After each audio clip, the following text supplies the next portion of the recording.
Okay, Assalamualaikum warahmatullahi taala wabarakatuh. Selamat mendengar kepada semua penonton di Suara Oku hari ini, hari OKU, hari OKU Antarabangsa 2020. Sebenarnya hari OKU Antarabangsa 2020 ni Suara Oku bersama-sama dengan tetamu istimewa. Anda bersama saya Ustaz Muhammad Fuad Abdul Rahim. Kira hari ini kita santai-santai je. Jadi saya bawakan di dalam Suara Oku hari ini adalah Ustaz Muhammad Faizal Cik Yusof. Beliau adalah merupakan seorang penggiat OKU, juga seorang pengamal undang-undang. Undang-undang. Lagi pengurusi pertubuhan lagi. Dan juga beliau juga adalah merupakan merangkap pegawai khas di Pejabat Timbalan Menteri Kementerian Pembangunan Wanita, Keluarga dan Masyarakat. Okey, apa khabar Ustaz? Alhamdulillah. Ada, hari kita santai-santai Ustaz Itulah, alhamdulillah. Ya. Selamat hari OKU Ustaz. Ya, sama-sama. Okey. InsyaAllah hari ini kita akan cerita pasal tentang OKU lah. Kalau dah ceritanya hari OKU, jadi kita cerita coba pasal OKU. InsyaAllah. Jadi mudah-mudahan penonton-penonton semua dapat manfaatnya untuk perkongsian kita pada hari ini bersama dengan Ustaz Muhammad Faizal bin Cik Yusof. InsyaAllah kalau ada pertanyaan bolehlah tanya kan, sebab pertanyaan di Suara Oku hari ini. Boleh, insyaAllah. Boleh Ustaz? Boleh. Okey, Ustaznya suara kena kuat sikit Ustaz. Boleh. Okey, alright. Boleh Okey. Oh dengar. Okey. Dia kurang dengar sikit. Okey, Tak baik. apa. Baik, itu dia. Jadi OKU Ustaz kan? Ya. Cerita pasal OKU ni Ustaz macam-macam dah bersaban tahun OKU. Malah ada akta OKU lagi kan? Ya, betul. Akta OKU Ustaz. Jadi kita sebelum kita lebih lanjut lagi Ustaz kan? Kita nak tanya apa perkembangan tentang OKU ni lah di Malaysia sekarang Ustaz. Silakan Ustaz. Alhamdulillah. Assalamualaikum warahmatullahi wabarakatuh. Alhamdulillah. Wassalatu wassalamu ala rasulillah wa ala alihi wa sahbihi ajma'in. Rabbi syrah li sadri wa yassir li amri wahlul 'uqdatam min lisani yafqahu qawli. Subhanaka la ilma lana illa ma 'allamtana innaka antal alimul hakim. La haula wa la quwwata illa billahil aliyyil azim. Pertama sekali terima kasih kepada Ustaz Fuad, pengendali Suara OKU. Saya doakan, kita sama-sama doakan Ustaz InsyaAllah. Suara OKU ni perlu lebih jauh lagi biar lebih besar pengaruh dia. InsyaAllah. Untuk kepentingan OKU kita di Malaysia betul. ini. Jadi dengan tema kita tahun ini ialah membina kesejahteraan OKU mendepani masa depan ni. Mendepani suasana baru, tema dia. Jadi kalau kita tengok tema antarabangsa, di peringkat antarabangsa dia melihat macam mana kelestarian OKU tu mendepani suasana pasca COVID-19. Jadi itu tema itu kita terjemahkan sesuai dengan apa yang kita ada di dalam negara. Cumanya sebagai permulaan kita Ustaz, saya selaku diamanahkan untuk membantu Yang Berhormat Timbalan Menteri Kementerian Pembangunan Wanita, Keluarga dan Masyarakat, Yang Berhormat Datuk Hajah Siti Zailah Muhammad Yusof. Dia sentiasa berpesan kat saya, kat mana saya pergi, kat mana saya berprogram, sampaikanlah salam dia kepada semua. Jadi hari ini pun pagi tadi pun dapat saya berhubung dengan dia. Sekali lagi saya sampaikan salam kepada rakan-rakan pendengar kita di luar sana, kepada Ustaz sendiri. Lafaznya Assalamualaikum daripada Datuk YB, Datuk Hajah Siti Zailah kita. Ustaz Waalaikumsalam warahmatullahi. Jadi beliau sangat prihatin oleh kerana isu OKU ni dekat dengan dia semenjak dia sebelum berada pada posisi yang ada sekarang ni. Itu suatu orang kata rezeki lah, kurniaan daripada Allah SWT yang saya doakan mudah-mudahan dapat dimanfaatkan oleh komuniti OKU kita Ustaz. Ya, betul. Jadi betul bila kita menyambut hari OKU pada hari ini dengan tema alhamdulillah di Facebook dah merata dah ni Ustaz hari ni. Dah semua dah pam dah. Saya jadi teruja sikit tahun ni. Sebab ramai sangat dah ada orang yang tak pernah sebelum ni dia tak pernah tengok, dia tak pernah follow tentang OKU. Kian banyak institusi yang bercerita tentang hari OKU. Satu perkembangan yang positif lah. Saya sendiri pun saya letak kat Facebook saya tak ada nak share ucapan Ustaz. Sebab kita nak meraihkan kebanjiran yang lain tu tentang ucapan hari OKU ni. Jadi yang tu kita sebenarnya asas di situlah kita nak yang lebih ramai masyarakat yang lebih terbuka, lebih Cakna bersedia. lah. Cakna. Betul. Dia cakna dan bersedia Bersedia. untuk terima keberadaan OKU. Ha. Kalau dia kata dia respect, dia kagum, tapi bila dia sebagai seorang majikan, Ya. tiba-tiba OKU minta kerja, dia nampak OKU tu lagi. Dia ni berkursi roda ni. Dia ni tak nampak ni. Tu Kita masalah. tak ada. Dia macam tu Ustaz. Kita nak kekaguman tu dapat diterjemahkan dalam satu suasana yang lebih kondusif untuk OKU tu sendiri. Betul. Jadi perbincangan kita setengah jam kita Ustaz, kita lepak kat situ Ustaz. Kita kat situ kita parking kat situ je. Betul Ustaz. Dalam masa yang sama kita dapat bagi tujahan kepada OKU tu sendiri. Betul, macam roket macam saya cerita lah Ustaz. Dan roket kena tu penujah Ustaz. Penujah ni saya lah tu. Betul, insyaAllah. Itu dah kan tuan-tuan dan puan sidang pendengar dan penonton yang dirahmati Allah SWT. Ini sebenarnya santai-santai kita orang betul. Saya kenal Ustaz Faizal ni lama lah kan.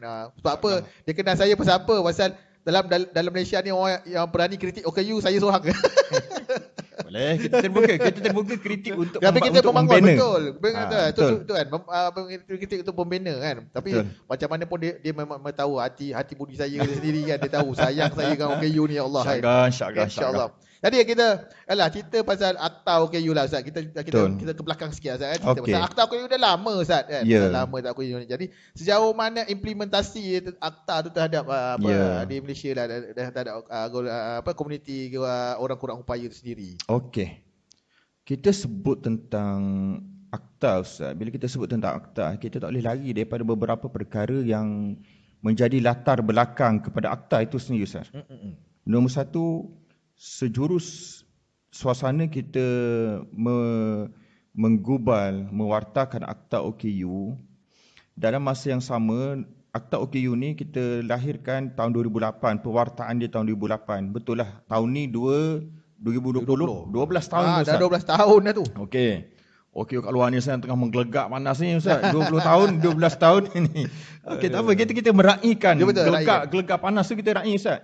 Okey. Saya sebagai orang kata sebelum ni kita di luar kerajaan, hari ni kita berada dalam kerajaan, alhamdulillah. Kita pernah berada pada floor gelegak tu, kita pernah berada. Jadi sekarang ni kita macam mana kita nak manage gelegak panas tu Ustaz. Okey, nombor gelegak lah tu. Dulu kan sebelum kita tahun 2008 mulanya pewartaan akta OKU. 2008 juga Malaysia sign tanda tangan konvensi berkaitan dengan orang kurang upaya, Convention on the Rights of Persons with Disability, CRPD. Kemudiannya tahun 2010 kita menerima pakai, kita ratify convention tu.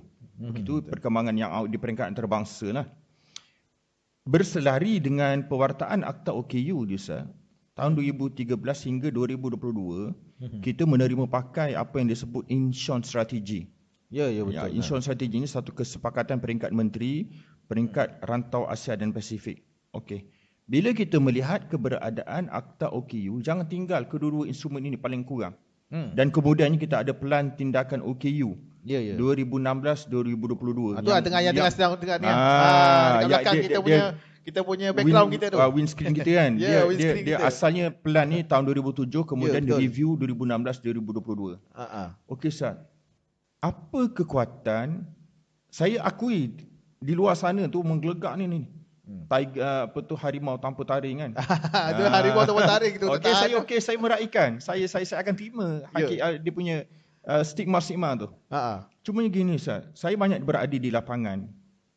Macam mana kita nak santuni OKU, macam mana kita nak memberi kesedaran kepada Pak Mat, Pak Lah, Pak Leh, semualah. Mr. Diva, Mr. Value, betul, Mr. Chua yang di luar sana ni Ustaz. Yang tak pernah kenal OKU, dia pun bukan OKU. Dia pun tak ada anak OKU, kawan pun tak ada OKU, jumpa OKU pun sekali-sekali kan. Jumpa OKU sekali betul. Bila kita ada instrumen-instrumen sebegini Ustaz. Betul. Kita boleh sebut kita ada satu kekuatan. Bahawa cerita OKU ni bukan cerita Ustaz Fuad yang ramai kawan OKU. Betul. Dia bukan cerita Cik Yusof, Cik Tahir, bapa saya Ustaz, yang ada anak OKU. Dia bukan cerita di kalangan guru-guru pendidikan khas, di kalangan yang mereka mengajar OKU. Tetapi isu OKU adalah isu yang diperundangkan. Isu yang diletakkan sebagai instrumen penting dalam Human Rights Committee di peringkat United Nations PBB. Isu OKU adalah suatu isu yang diberi perhatian oleh menteri-menteri peringkat rantau Asia dan Pasifik. Betul. Perkara ini penting, Ustaz. Bila kita bawa kepada masyarakat, sebab budaya kita, Ustaz, OKU ni adalah satu golongan yang masih dilihat lemah, tidak berupaya, dan ibu bapa yang boleh anak OKU kalau boleh jiran dia ke, keluarga dia pun kalau boleh tak nak tahu. Dia tak nak tahu keluarga dia tak nak tahu jiran dia, kawan-kawan dia tak nak tahu yang dia ni dapat anak OKU. Macam malu. Suasana tu masih menjadi latar kepada budaya kita. Betul. Bila kita ada instrumen perundangan sebegini sekali, saya banyak program-program di luar sana.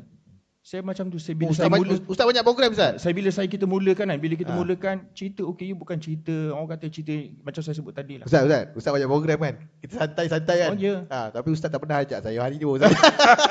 Tak ada gurau saya seluruh, Ustaz. Dia on the way. Okay. Dia apa-apa pun dia kena ada starting point. Yelah, betul. Dia kena ada mula. InsyaAllah. Kita boleh cari kolaborasi yang baik, Ustaz, insyaAllah. Betul. Okay. Teruskan, Ustaz. Bila kita cerita latar belakang tadi tu, orang kata alah OKU kan. Betul. Alah OKU gitulah. Macam tu. Tapi bila kita cerita OKU ni ada perundangan dia. Orang kata ya kan. Ustaz, walaupun kita akta OKU ni 12 tahun, Ustaz. Pergi ke mana-mana, jangan pergi ke kampung lah. Betul. Pergi kepada jabatan-jabatan, agensi-agensi berkuasa, agensi-agensi kerajaan swasta. Sebab dalam akta OKU ni, Ustaz, dia meletakkan 3 entiti utama yang bertanggungjawab kepada pengharmonian keseluruhan fungsi-fungsi OKU. Secara umum dia ada tiga entiti, iaitu kerajaan, sektor swasta dan badan-badan bukan kerajaan. Itu memang merata tempat. Dia mesti kena ada. Merata tempat diletak dalam akta OKU tu. Pergi ke mana-mana agensi, kita terjah. Tahu tak tentang akta OKU? Ada ke? OKU ada akta ke? Itulah. Pergi kepada orang kata syarikat, NGO sendiri. Betul NGO pun ada tak tahu. Ada ke akta OKU? Jadi ni, Ustaz, kekuatan yang ada ni perlu kita manfaatkan. Ya, betul lah. Perlu kita pergunakan dulu. Saya banyak terlibat, Ustaz, alhamdulillah, sahabat-sahabat kita di Intan misal kata. Institut Takbil Awam Negara memberi peluang untuk kita buat sharing berkaitan dengan pengupayaan OKU di Malaysia. Macam mana kita nak upayakan OKU di Malaysia. Ya, betul. Audiens saya ialah di kalangan PTD, sahabat-sahabat PTD dan orang kata yang DPA. Orang yang baru nak masuk diploma perkhidmatan awam ni, PTD yang baru masuk perkhidmatan awam melalui DPA. Kita bentangkan fakta-fakta ni, keberadaan instrumen-instrumen ni. Sebab bila mereka berada dalam kerajaan, Ustaz, mereka memerlukan suatu punca kuasa. Ya. Akta OKU adalah suatu punca kuasa yang tak boleh dinafikan. Jadi di situlah saya meletakkan kekuatan daripada apa yang ada ni. Sebab kalau kita tengok, Ustaz, kita cerita di bawah Kementerian Pembangunan Wanita Keluarga dan Masyarakat ni lah. Terlalu banyak isu masyarakat, Ustaz. Dia terlalu banyak. Orang kata cabaran, kita tak sebut masalah. Kita kata cabaran kepada membangunkan segmen masyarakat kita yang pelbagai ni terlalu orang kata bersimpang siur. Jadi di situ bila adanya akta, satu perundangan yang jelas, di situ dia boleh menjadikan satu starting point. Orang kata sepak mula, kick off dia ada kat situ, Ustaz. Kalau tidak, kita nak cerita OKU, umpamanya kita nak main bola padang, tak ada, Ustaz. Betul. Sekarang saya setuju. Sebab apa kan? Ustaz tengok Kalau nak cerita pasal OKU je, nak kena tunggu hari OKU. Ataupun ada apa-apa yang tentang OKU baru ada cerita OKU kan. Tapi itulah yang saya selalu bicarakan dengan Ustaz Faizal dulu. Dia kata, masalah je pasal apa? Kita kena berterusan untuk menyampaikan maklumat-maklumat tentang OKU tu, bukan hanya pada pada tu lah, pada satu masa je. Bukan sekadar bukan secara orang kata ad hoc macam tu. Ya, kan. Undang-undang yang ada tu boleh menjadikan ia satu bagai medan betul. Untuk kita berbicara tentang OKU kepada masyarakat. Berbicara tentang OKU kepada pihak-pihak berkuasa. Di situ saya reserve dulu, Ustaz. Saya reserve dulu isu akta ni, apa orang kata sebagai harimau tidak bertaring, akta tanpa hukuman saya reserve. Sebab betul. sebagai pengamal undang-undang Ustaz, Itulah pasal tu saya soalan tu pasal saya ada Ustaz pengamal pandangan saya undang-undang. sendiri.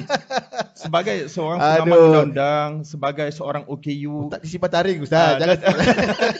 Dan sebagai sekarang ni saya berada dalam membantu pihak kerajaan, Yelah, membantu pihak Timbalan Menteri.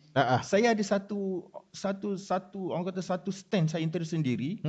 Dan saya nak reserve yang tu dulu Ustaz. Okey, kita simpan dulu tarik tu Ustaz sebelum kita keluar nanti kan. Itulah kan. Kita cerita okey banyak sebenarnya dalam masyarakat sendiri pun kan, dalam kalangan masyarakat dan rakyat Malaysia sendiri pun ramai yang tak tahu sebenarnya OKU ada berapa kategori apa semua. Betul. Saya macam saya pun sendiri sebenarnya kalau saya tak ada kerja kat Jabatan Kebajikan Masyarakat saya tak tahu pasal OKU kan. Tapi bila tu kan kemudian mungkinlah takdir Allah kan saya berada di dalam satu institusi dapat OKU lah kan. Jadi saya melihat suasana tu. Itu anugerah terindah Allah Subhanahu Wa Taala tu. Sama dengan tajuk kita hari ini kan. Anugerah terindah. Terindah kan. Okey. Saya suka bila daripada dulu lah orang ajak khutbah Jumaat Ustaz. Apa tajuk dia ni Ustaz? Dia panggil saya Ustaz, saya pun jalan ni lah. Dan itu doa kan. Kita ni saling sama, kita adalah ustaz. Kita semua ni semua adalah muallim. Betul. Dan orang tanya apa nak khutbah ni Ustaz? Saya fikir apa benda lah nak bagi tajuk. Saya OKU macam ni lah. OKU ujian terindah dari Allah Subhanahu Wa Taala. Nanti saya share lah link tu audio. Kita dah ada link tu. Khutbah Jumaat OKU adalah ujian terindah Allah SWT. Alamak OKU ni ujian terindah. Derita tu jadi OKU kan. Kenapa dikatakan sebagai ujian terindah? Ni kita reserve nombor 2 Ustaz. Okey, nanti tak ada point pula. Itu reserve nombor 2 lah. Okey, sebetulnya selamat menonton kepada semua penonton-penonton di Suara Oku. Terima kasih kepada yang like, yang share. Jangan lupa share. Betul. Sharekan untuk supaya dapat maklumat. Hari ini jarang-jarang kita buat program santai-santai macam ni kan. Selalu kita cerita formal Ustaz. Tapi hari saya pakai baju batik, Ustaz pakai tie Ustaz kan. Ada live lagi lepas ni insya-Allah. Ya ke? Alhamdulillah. Live dengan Wabi Senator, live dengan sahabat. Pensyarah undang-undang kita pukul 11 nanti. Yes. Kita meraihkan hari ni, kita raikan lah. Betul. Hari ni kita meraihkan komuniti OKU. Terutamanya saya sebelum tu saya kat sini ada anak-anak murid saya Ustaz. Saya nak ucapkan selamat hari orang kurang upaya. Saya pun nak ucapkan pada diri saya sendiri pun. Aduh. Baik. Itulah dia kita soalan seterusnya lah kan. Dengan ungkapan OKU bukan penghalang. Okey, itu kan Ustaz kan. So apa? Dia pada saya kan, dia mesti ada dua-dua. Dia tak boleh ada orang upaya saja. Ataupun orang kurang upaya saja, tak boleh. Dia mesti dua-dua mesti ada, kena di-blend kan. Sebab apa? Kita hidup dalam satu macam environment kan. Jadi masing-masing ada tanggungjawab masing-masing. OKU ada tanggungjawab dia sendiri dan orang upaya pun ada tanggungjawab dia sendiri tak. Jadi itulah dia. Jadi bagaimana kan apa yang dia kata yang apa dia kata OKU ataupun cacat bukan penghalang. Kita nak sekarang ni masa kita nak membina OKU yang generasi generasi lain lah, generasi hebat lah. Okey Ustaz. Beberapa waktu lah saya ni biasa sebab saya latar saya di kampung Ustaz. Sekarang pun saya duduk banyaknya selain daripada bantu Yang Berhormat Timbalan Menteri, saya banyak berada di luar. Kadang-kadang kita pergi bawa sahabat penggiat OKU ni ke satu penempatan Ustaz, saya nak cerita. Di Kenerung, Hulu Kelantan sana kan. Dia ni satu kawasan pelancongan yang sangat sedap, menarik. Dibuat masjid binaan daripada batu sungai Ustaz. Macam tu ada. Dalam Facebook saya ada share tapi kena carilah, kena browse saya. Dia dalam beberapa bulan lepas lah. Saya waktu tu saya tunjuk kepada kawan OKU kita dalam binaan masjid di bawah batu sungai tu. Yalah batu sungai Ustaz. Batu sungai ni dia ada jenis besar, ada kecil, ada je rupa bulat, macam-macam. Saya kata cuba tengok kepelbagaian batu ni sehingga orang kata orang kagum masjid ni cantik. Saya kata kalau batu ni dia punya saiz dia semua sama je. Ada cantik dia tak? Betul. Atau tak ada cantiknya dia. Tak ada uniknya. Tak ada unik dia, tak ada. Tak adalah unik. Saya bawa, saya tunjuk pada satu batu yang rupa dia orang kata tak ada rupa lah, tak ada benda menarik lah, kecil pun dia daripada batu lain kan.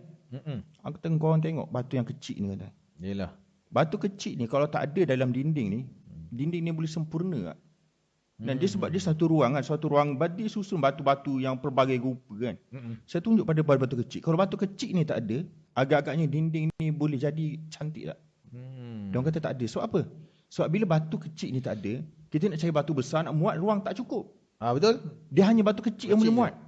Kata itu OKU kita dalam perancangan, dalam planning Allah SWT ni, OKU ni umpamanya, kalau kita nak mudah faham lah. Yelah. Dan kita nak mudah faham supaya kita memahami OKU ni adalah pelengkap kepada masyarakat. Ya, betul. Saya setuju sangat. Okey, bila kita sebut tentang cacat ataupun OKU bukan penghalang, ada orang suka dengan stigma ni, ungkapan ni.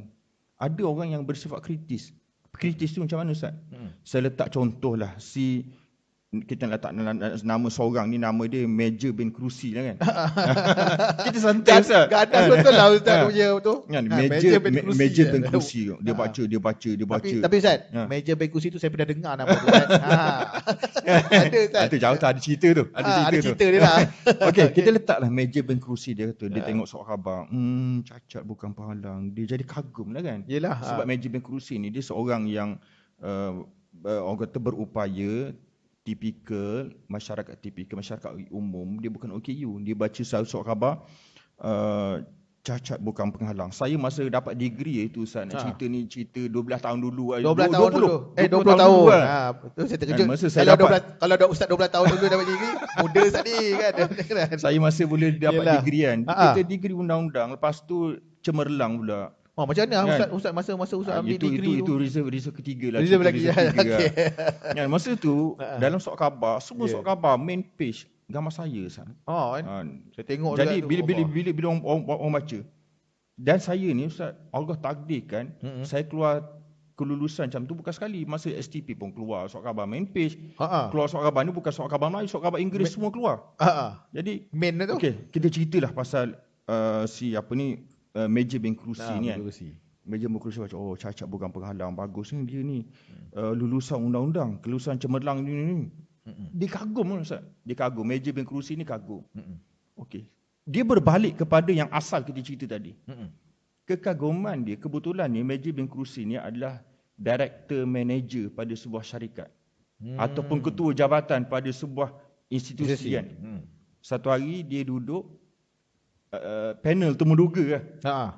Panel temuduga panggil seorang nama kita kata komputer bin laptop pula. Okey, boleh. Komputer bin laptop ni seorang OKU ni Ustaz. Komputer bin laptop pun masuk. Dia tahu OKU ni kan. Major bin Kerusi ni yang tadi baca tajuk surat khabar cacat bukan penghalang ni. Stigma biasa dia Ustaz. Dia ni cacat. Kan?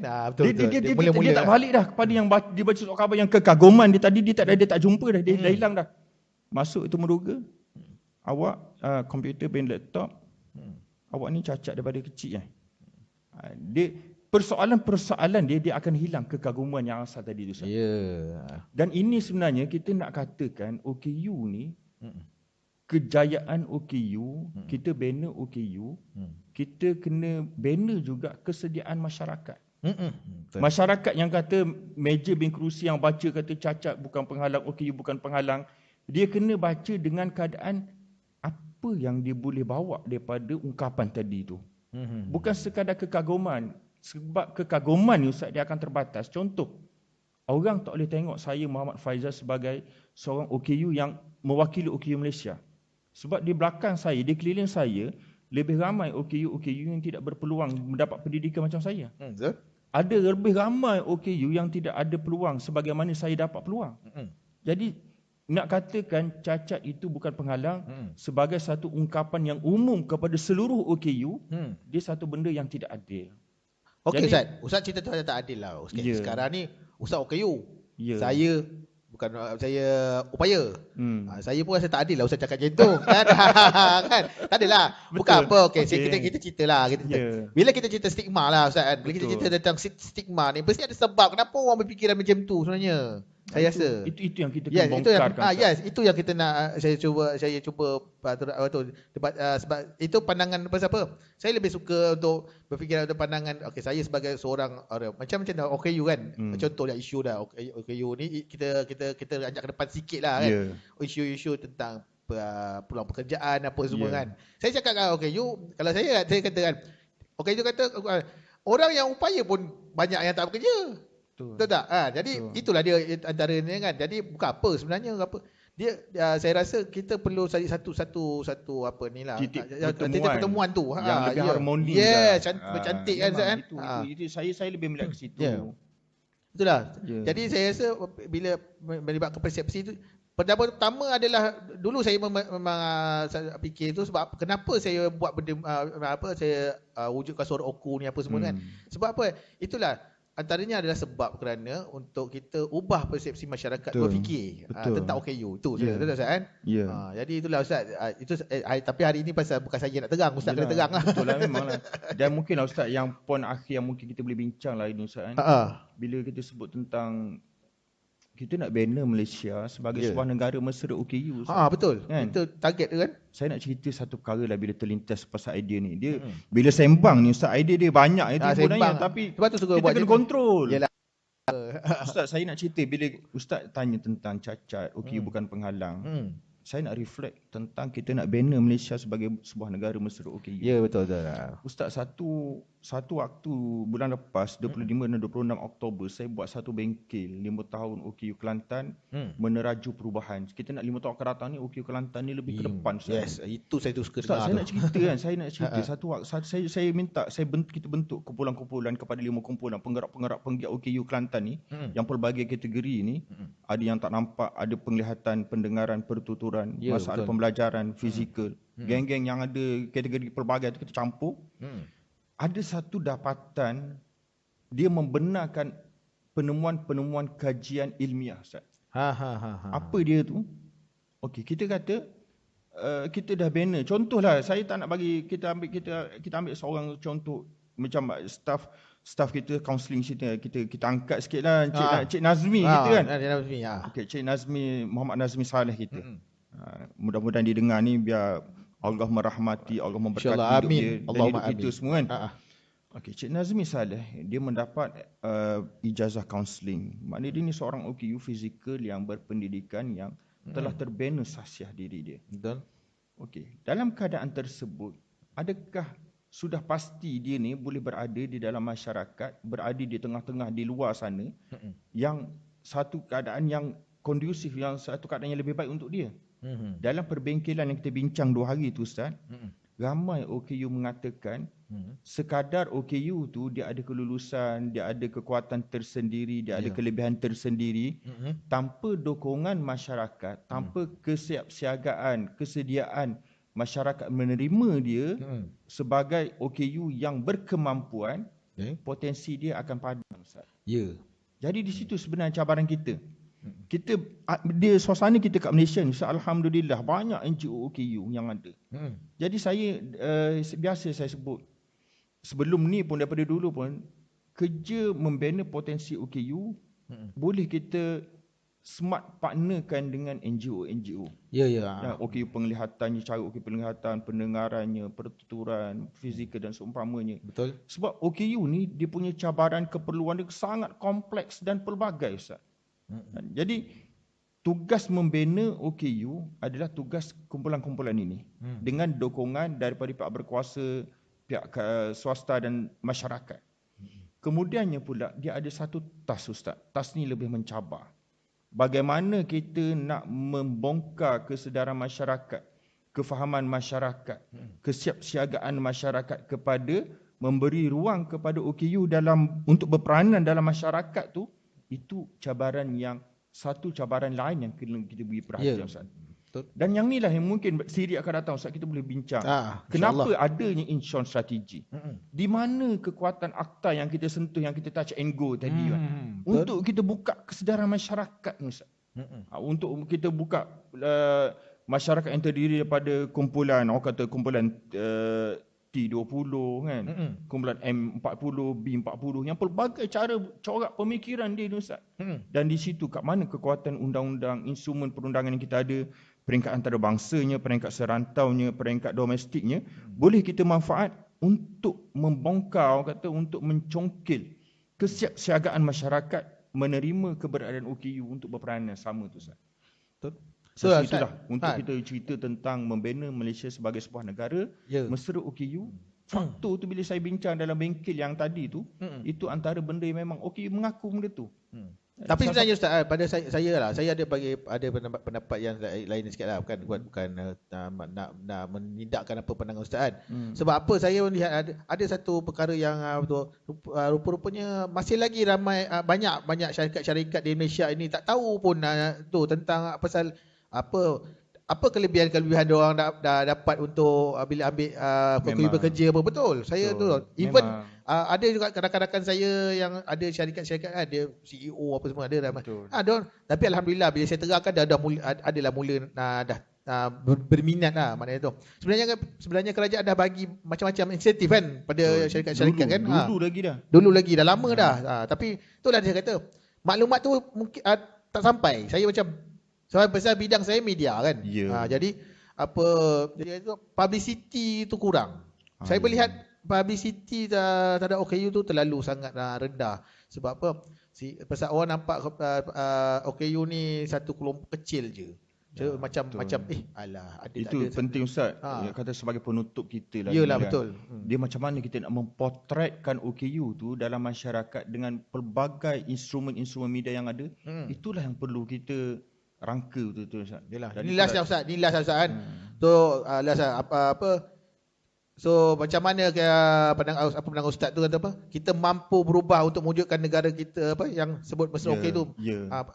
Bagaimana tindakan yang boleh kita ambil sebenarnya? Saya suka macam ni Ustaz. Saya daripada dulu pun bila saya bergerak di lapangan, saya tak suka saya tak suka orang kata pada posisi kita beri cadangan, kita tunggu orang buat, kita nak menikmati hasil dia. Saya lebih suka mengajak sahabat-sahabat kita di luar sana OKU terutamanya, kita berusaha macam mana kita nak cetuskan perubahan. Kita nak mengharapkan masyarakat berubah untuk membantu kita, tak mudah Ustaz. Tapi kita perlu mencetuskan usaha untuk ubah masyarakat supaya masyarakat tu boleh membawa suatu persepsi, suatu orang kata keadaan yang lebih kondusif untuk OKU. Maknanya OKU tu perlu kehadapan dah. Yang ni kalau kita tengok dari segi besok hari Jumaat Ustaz kan. Sebenarnya kalau kita dapat satu sesi nanti akan kita bincang. Kita share sebenarnya Ustaz macam mana kekuatan Al-Quran, Sunnah, Ijma' dan Qiyas para ulama. Dia bukan untuk orang Islam saja Ustaz. Dia sebab dia Islam ni adalah satu cara hidup yang universal. Cara hidup yang sesuai untuk semua orang. Masalah orang tu dia nak menganut agama Islam ke tak, itu lain cerita kan. Tapi Islam itu sendiri dia telah menyediakan satu kerangka macam mana nak memastikan OKU ataupun pelbagai golongan rentan ini berada dalam sebuah masyarakat yang sifat dia madani, bersifat sejahtera. Itu yang perlu kita garap Ustaz. Jadi itulah apa yang penting, peranan OKU, peranan komuniti OKU, peranan NGO OKU dalam menggarap perubahan di Malaysia ini dengan dimoderatekan dengan kerajaan, pihak-pihak berkuasa menjadi fasilitator dia sangat penting. Mana agensi kerajaan kena beri peluang, kena beri ruang untuk NGO berperanan bagi mengubah suasana itu Ustaz. Saya rasa situlah sebagai orang kata mukadimah kita pertemuan kita pada pertama lah Ustaz. InsyaAllah. Yalah kan. Ini satu program yang saya nak perkenalkan lah. Bukan julung kalinya saya dan juga Ustaz Faizal rancang kan. Jadi kita santai-santai sebab tu nama program kita pun boleh tahan juga. Ceritera OKU kan. Lepas tu OKU ujian terindah. Betul. Jadi oleh kerana masuk maklum lah Ustaz kan, waktu COVID-19 ni kan, semua orang stres tak, kita tak nak orang stres kan. Jadi itulah dia. Jadi saya rasa cukup lah Ustaz. Terima kasih banyak Ustaz Muhammad. Terima kasih banyak pada hari ini sempena perkongsian di Suara OKU sempena Hari OKU Antarabangsa 2020. InsyaAllah kita akan bersama lagi dengan Ustaz Muhammad Faizal Cik Yusof, bincangkan secara berterusan tentang orang-orang upaya. Jangan lupa like, share kan, supaya semua dapat maklumat tentang OKU lepas ni. Jadi saya ucapkan terima kasih. Selamat Hari OKU Ustaz. Ya. InsyaAllah kita jumpa lagi kan. InsyaAllah. Lepas ni Ustaz ajaklah saya. Boleh, Alah insyaAllah. gurau-gurau kan. InsyaAllah. Saya biasa dengan Ustaz Faizal, insyaAllah tak ada apa-apa. InsyaAllah. Dan saya je sendiri sebenarnya kepada sahabat-sahabat OKU di luar sana, jangan risau, jangan bimbang. Buat je apa yang nak buat betul. Sebab apa? Ada di luar sana, ada di kalangan orang upaya yang sedia nak bantu. Jangan risau, insyaAllah ada. Ya. Jadi cuma dari segi apa yang mereka boleh bantu tu saja kan. Ya. Itu. InsyaAllah jadi mudah-mudahan ada manfaatnya pertemuan kita kepada semua penonton yang sudi menonton. Terima kasih pada sahabat-sahabat Suara Oku. Selamat Hari OKU Antarabangsa 2020. Jadi kita jumpa lagi. Assalamualaikum warahmatullahi wabarakatuh. Waalaikumsalam warahmatullahi wabarakatuh.